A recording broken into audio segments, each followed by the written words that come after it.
Well, I've been all right. I've been actually great. I've been busy. We were supposed to be on tour right now. Unfortunately, everything got canceled. But the good news is that everything is being rescheduled for next year. All the festivals have been rebooked, and we have a bunch of other shows that are going to be in between them. I know we're doing like 2 weeks in the UK, where we're going to be all over England and Ireland and Scotland, I'm really looking forward to. And I've been in the recording studio. So, I wrote like 65 songs in the last 3 months that I've been sitting here unable Wow. to do anything. So, I mean, I'm taking advantage of the time, you know. Yeah. Is that gonna be like a potential future release that you might pick a few? Absolutely. That's what we're in I mean, I'm always writing. So, since we're not out on tour right now and my drummer is here, because we were supposed to be on the road, he got stuck in town. He lives in Hamburg, but he's from the Bronx. So he's in the Bronx. He's staying with his mom. And we've been working on new material. I've been in the recording studio for like the past 3 weeks with Steve Zing, the bass player from Danzig. He's been recording us, and we're working with the same producer, Arthur Rizek. And I'm in a really inspired, creative mode right now. And I don't know if it's all the craziness that's going on in the world or whatever, but for whatever reason, I'm on fire. And like I said, I wrote 65 songs in the last 3 months. I mean, I guess that sounds like a lot, but for me, it's not. It's like, It's just rolling off it. yeah, Going. yeah, why stop? Yeah. So I mean, you guys did manage to kick out a live quarantine show during lockdown. I mean, what was like? Right, yeah, we're doing that. How did that come about? We actually had a gig that night. We were supposed to be playing with Body Count at this place called Webster Hall, which some of you may have heard about the place. It's in my book. But so we were supposed to be making our return to Webster Hall. And literally within about 24 hours before the show, the mayor and the governor banned all public gathering. It was like up in the air whether the show was going to happen, like all the way till literally the last hours. They were like, yeah, it's still happening. It's still happening. And when they pulled the plug on the show, we were like, all right, what the fuck do we do? So I got all our stuff. We rented a spot. We put all our gear in it. We put up our backdrop and we just filmed it and said, fuck it, let's broadcast it on social media and just give everybody a free show, because everybody's, we wanted to play. We were ready to go, and we were like, let's give it a free show for everybody. Just like, times are screwed up, so you got to try to do something positive, And it wound up, we got like over 200,000 views. It's awesome, That's incredible. Yeah, no, that's awesome. So obviously in the beginning, it's going to be your first full album release in 20 years.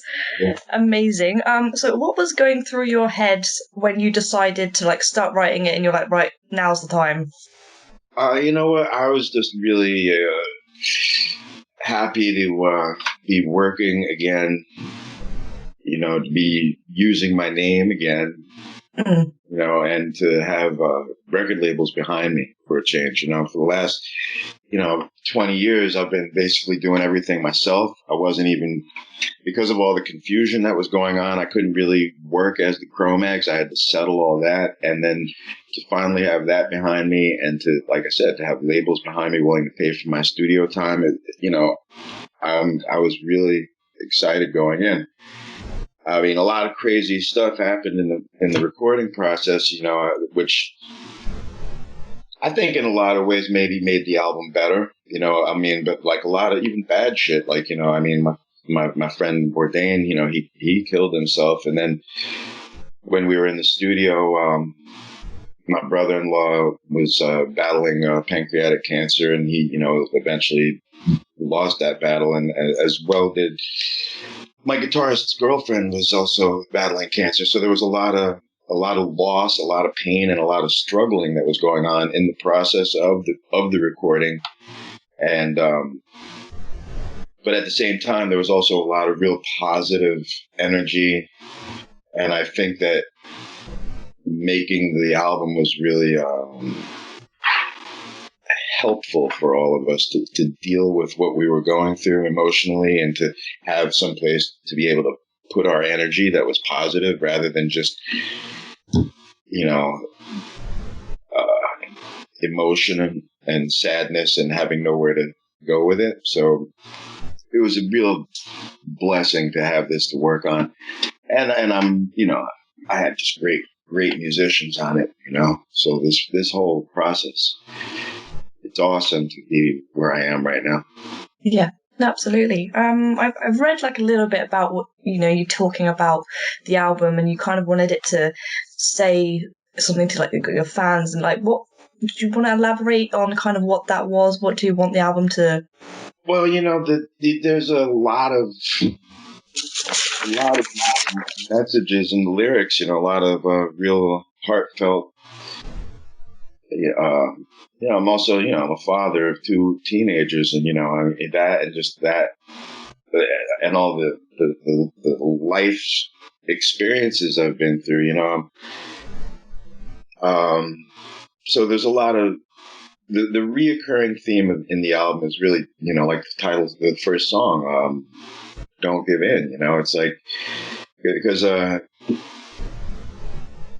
fought through some really incredibly bad times, and really, like, where I had every reason to give up, and a lot of,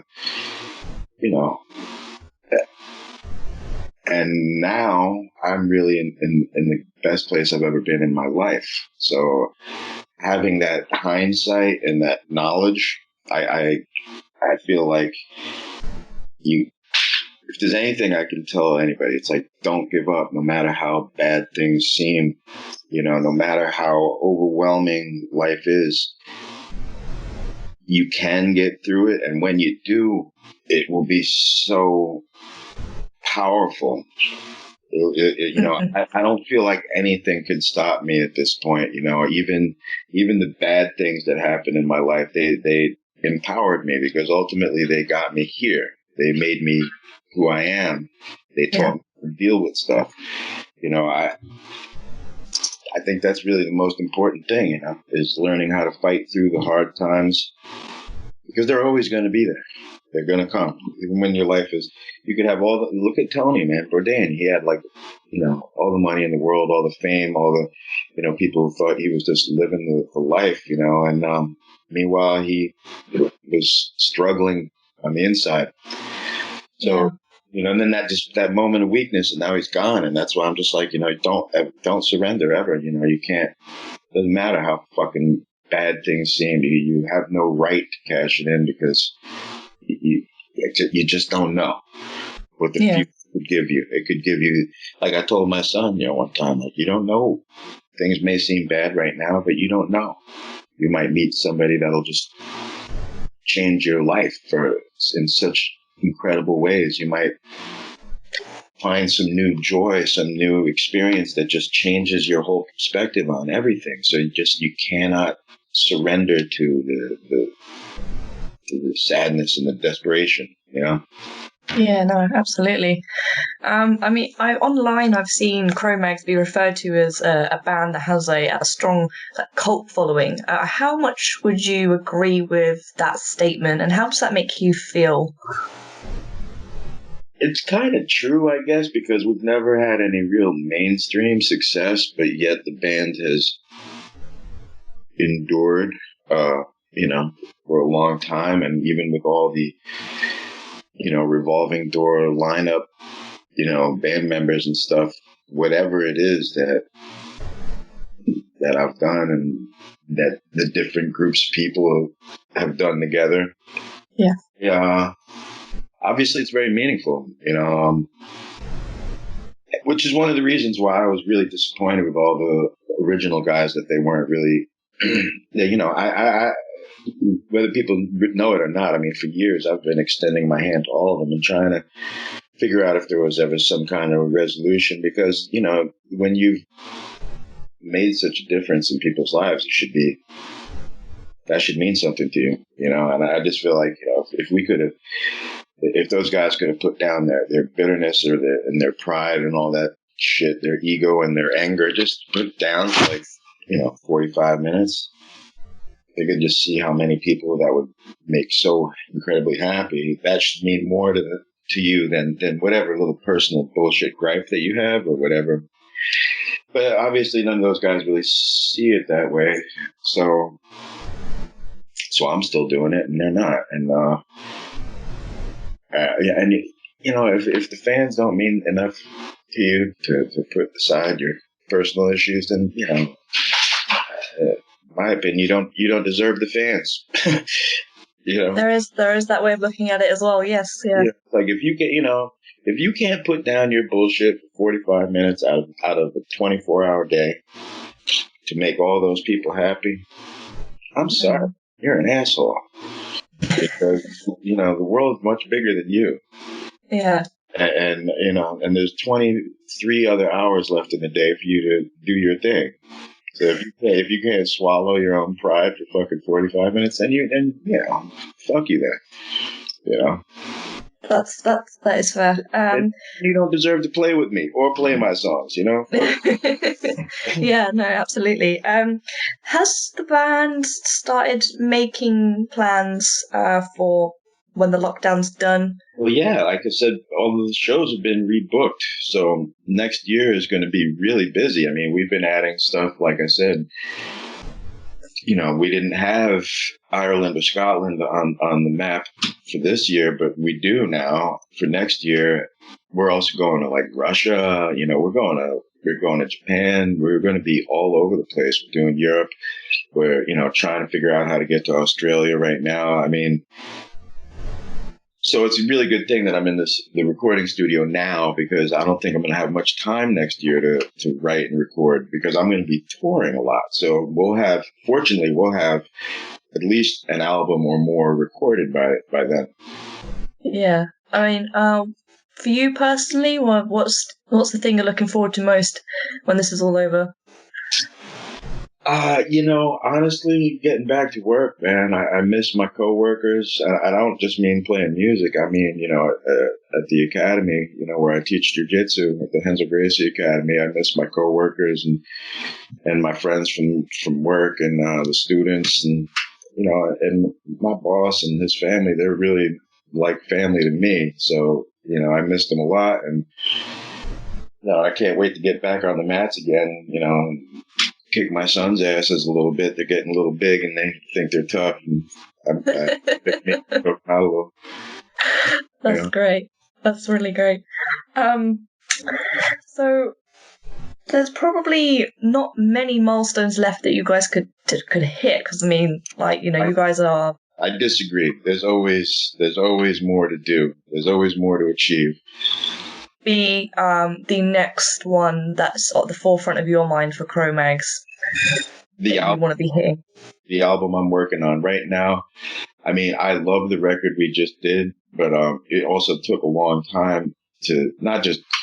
I mean, it's been finished for a while, so I've heard it so many times myself, and the stuff I'm working on right now, I feel is like a continuation of it, and almost a little bit more extreme, as far as, like, you know, you really just are beginning to see what Gary Sullivan, my drummer, is capable of. I mean, there's some songs on this new stuff that sound like if Lenny White or Billy Cobham was playing hardcore. Like it's like hardcore fusion, just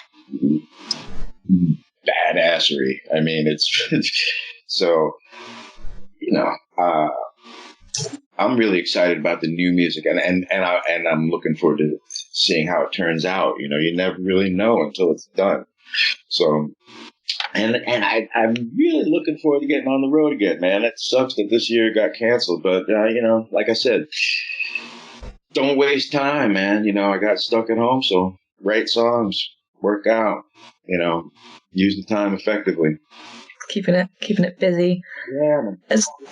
Is there another artist or band that you think you'd really like to get on a tour with that you haven't already?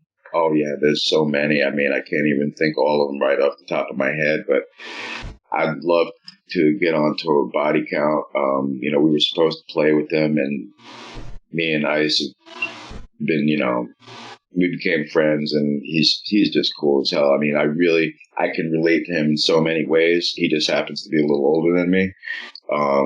Not much, like, I don't know.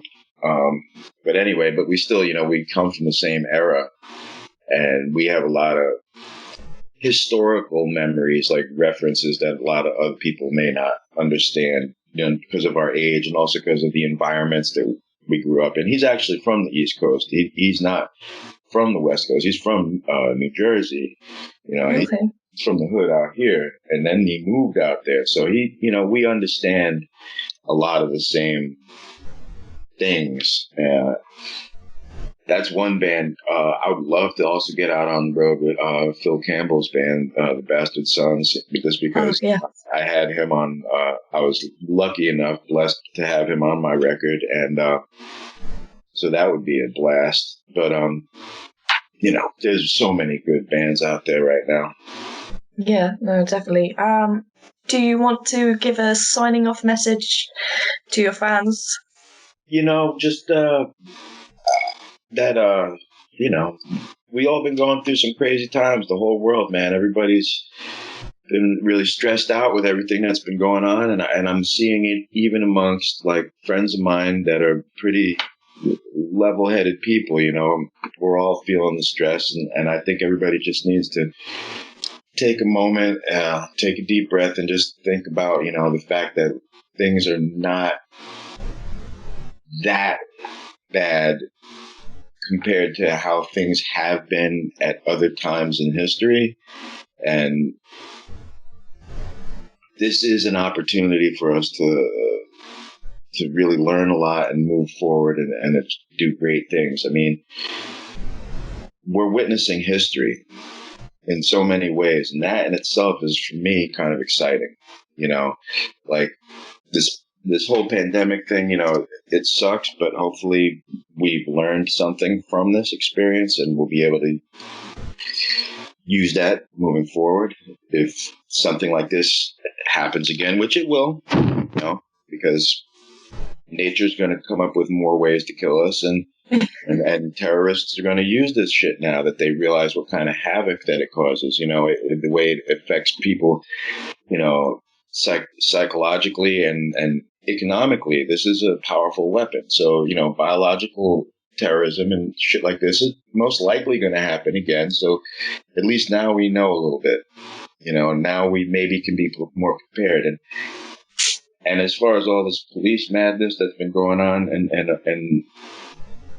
in the country recently, I also feel that this is as fucked up as it is. It's also really powerful because it's not hidden anymore. It's not a secret. Now it's like the world is watching, and I think that this is a real opportunity for progress. Right now everybody's erupting because everybody's really emotional on so many levels, and rightly so. But I do feel that this is now an opportunity for the conversations to start that are long overdue. I think that, even in my friends and my circles, we've been really coming together and talking about important shit that everybody should be confronting. And, I'm not left wing and I'm not right wing. I think they're both wings on the same fucked up bird. I think that somewhere down the middle, we all need the same things, the same basic needs. And I think that if we address what we ourselves need and recognize that other people need the same things, then there's progress that can be made. If people can keep their emotions in check and can actually have a dialogue, because when you lead with your emotions, there's absolutely no progress that can be made because you're dug in. You're just like, But if for a half a second, if you could take yourself and put yourself in the position that the other person may be in, doesn't mean you have to agree with them, but you have to, if you can put yourself in a position where you have to defend their position. Imagine being their defense attorney for a moment and having to really think about their situation and defend it. Yeah. Then maybe you can have an actual conversation. So I think that, I think we're living in amazing times, even though they're crazy as fuck. I think that we are all really fortunate that we're experiencing this moment, because the future is going to be great, and we have to appreciate it when we get it. Thank you so much for taking the time to talk to me, and I hope you enjoy the rest of your day. Oh, absolutely. And actually, I'm sorry I ramble on so much, but no, I love it. It's great. You guys take care, everybody. Be safe, and I look forward to seeing you all next year, man. Come out and see the show. I look forward to it. I hope you do too. Thank you. Thank you so much. My pleasure.